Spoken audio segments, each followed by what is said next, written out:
But the fact remains that people for short distances like to go by overland traffic. For the simple reason that it is possible to go during the bad weather. The overland route has also another problem. Beyond South India, the bullock carts cannot go. So, bad weather prevented riverine transportation. Rahadari discouraged overland traffic and bad roads prevented bullock carts. Then what was the mode of transportation? They had to use bullocks to convey the luggage, the goods. For this purpose, there were tribes or groups known as Banjaras. The Banjaras were tribesmen who moved with their families over long distances, sometimes with thousands of oxen carrying food grains, pulses, ghee, salt, etc., trading on their own or carrying goods for the bigger merchants. They always do specialized trading, salt or rice, something like that, and then they go throughout the year, throughout the country with their packs of bullocks. One might say that they don't have any kind of permanent residence of themselves. They always live in tents, they carry their tents with them, there is a leader who gives order, and these bullocks of the Banjaras, they are also well trained in that sense to carry their goods.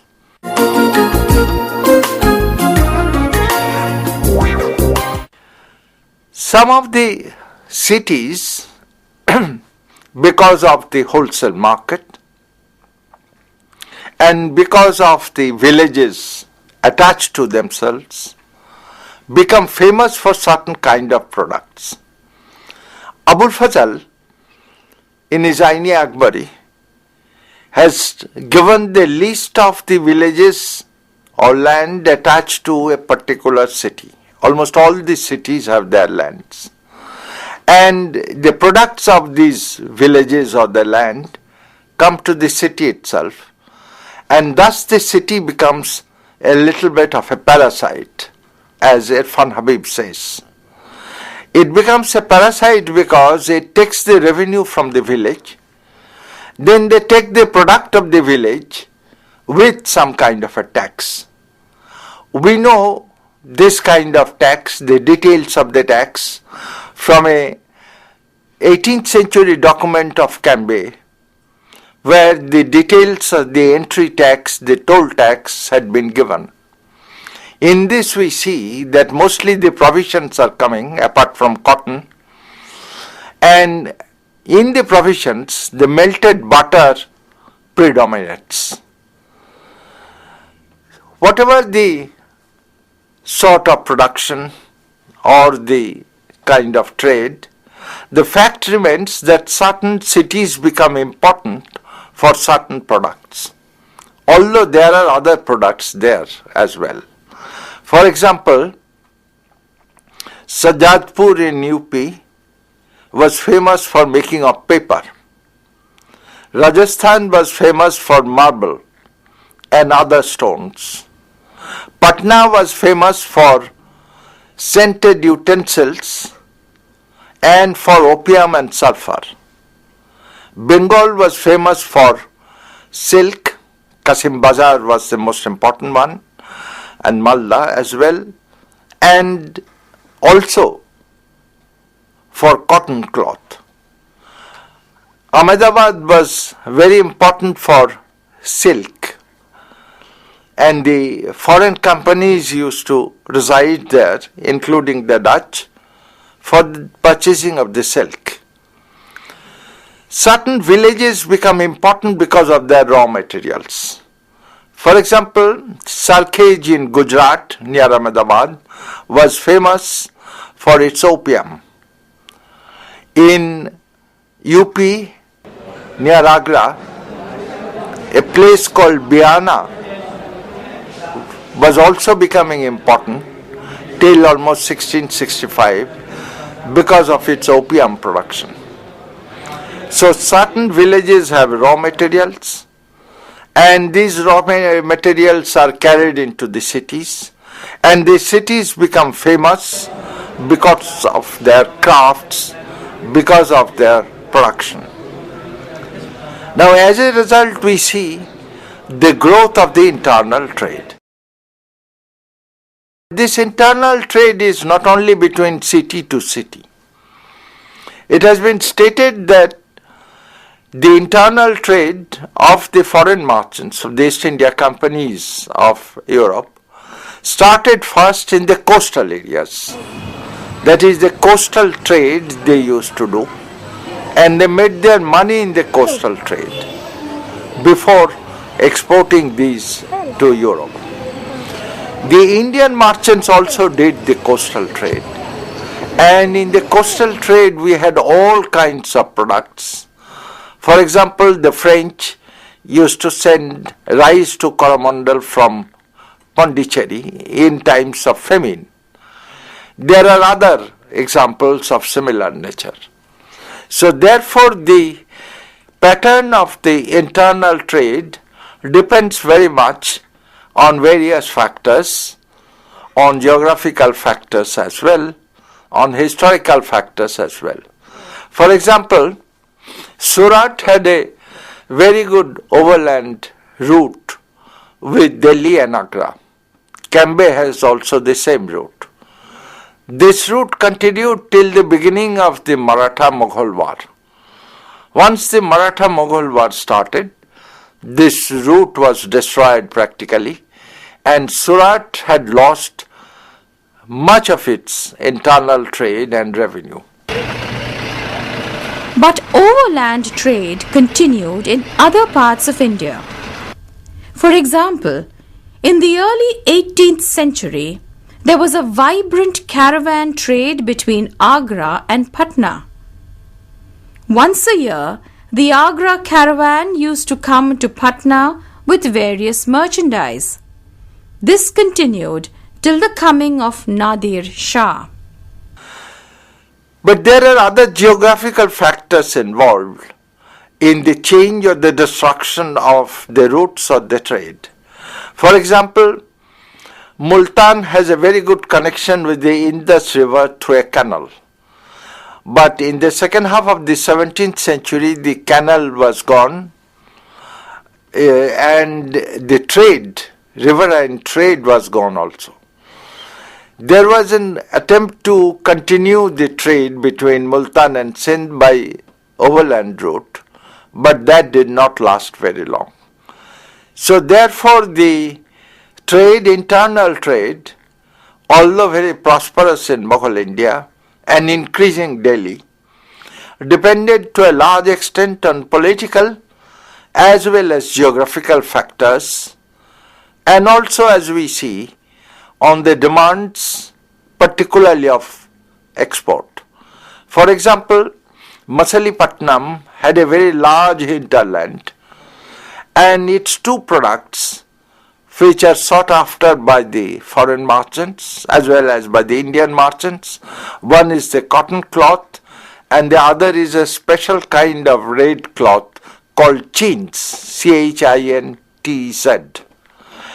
And chintz continued till the end of the 17th century, after which we find Machilipatnam in decline. There were other such economic factors, for example, for the growth this time, for example of Kasim Bazar, the raw silk. It was a small village. It grew into a big village because of the abundant production of raw silk. But it did not grow into a city at all. In case of certain other areas, the internal trade helped. For example, in Gujarat, Cambay's was most important for cotton supply to Surat and Bombay, and Camby's center of cotton was a place called Jambusar. And this Jambusar was a small village in the early 17th century. It became a small city with a fort in the second half of the 17th century. It became quite famous in the 18th century. Growth and the pattern of the internal trade depended to a great extent on various factors, particularly the increasing demand of production, the production itself, although the technology remained the same, the increasing urbanization and its demand, the growth of the export trade to a very great extent. Now, this internal trade, as we would see, remained at the same time bound in coastal areas also. For example, Bengal, Gujarat continued both as an internal trade and as an overseas trade, in the sense that from both Bengal and from Gujarat there was overseas trade itself. Then we have Bengal Coromandel Gujarat, Rajasthan Agra, etc. So therefore, certain trade routes were quite well marked, products were well marked, merchants were all known, and this internal trade and the pattern of the internal trade depended on various factors, including markets and the overseas demands of the products. Now, the growth of the overseas trade led to an increasing demand on the internal trade itself. And the internal trade increased to that extent, or perhaps more than that, because of the increasing production. And this increasing production was possible to a great extent due to the increase of agriculture and agricultural products. So therefore, the economy of the internal trade is linked to a great extent on various factors on the harmonious growth of agriculture and industry, growth of agricultural and agricultural products, growth of the demand in the urban areas, in the ports, in the overseas markets. All these were changed by the middle of the 18th century when the English took over Bengal. And then the collapse of the merchants, the collapse of the Mughal economy could be seen.